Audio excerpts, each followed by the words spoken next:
Hello friends, வணக்கம். இன்றைக்கி நம்மளோட சேனலில் ஒரு அருமையான சூப் ரெசிபி தாங்க பார்க்க போகிறோம்.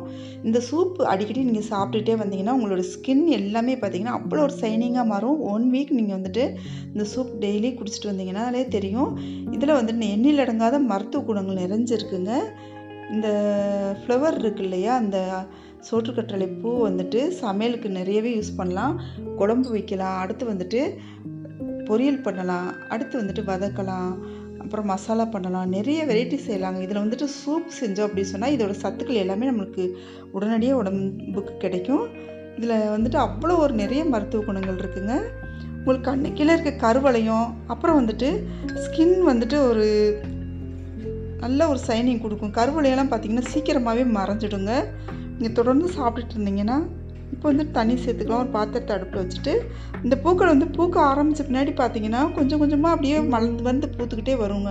அந்த டைமில் பார்த்திங்கன்னா நம்ம தினமுமே எடுத்து யூஸ் பண்ணிக்கலாம். இப்போ பாருங்கள், இந்த கழுவிட்டு நான் அந்த ஆல்வரா ஃப்ளவரை வந்துட்டு இந்த தண்ணியில் சேர்த்துக்கலாம்.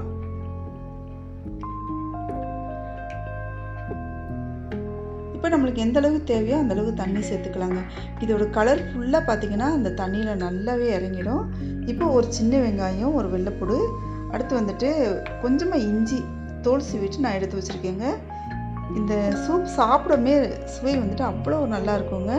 இது நல்லா கொதிச்சு வந்துடணும். இந்த இது நல்லா வெந்துடணுங்க. இதோட சாறு எல்லாமே அந்த தண்ணியில் இறங்கிடணும். அந்தளவுக்கு கொதிக்க விட்டுணும். பாருங்கள், அந்த பூவோட கலர் மாறி இதோட தண்ணியில் இறங்கிடுச்சு பாருங்கள். சூப் பூரா பார்த்திங்கன்னா நல்ல ஒரு கலர்ஃபுல்லாக மாறிடுச்சு.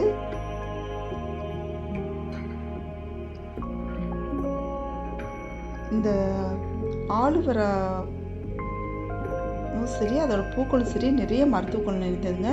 இப்போ நான் வந்துட்டு 2 பிஞ்ச் அளவுக்கு சீரகத்தூள், 2 பிஞ்ச் அளவுக்கு மிளகுத்தூள் சேர்த்துக்கிறேன்.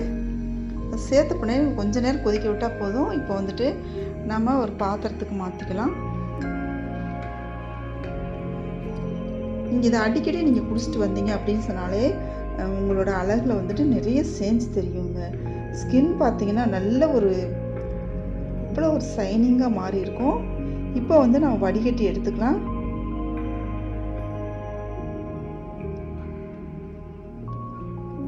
இவ்வளோ தாங்க, சூப்பரான ஆலோவேரா ஃப்ளவர் சூப் ரெடி ஆயிடுச்சு. உங்களுக்கு இந்த ரெசிபி பிடிச்சிருந்துச்சுன்னா நம்ம சேனல் இது வரைக்கும் நீங்கள் சப்ஸ்கிரைப் இல்லைன்னா சப்ஸ்கிரைப் பண்ணிக்கோங்க.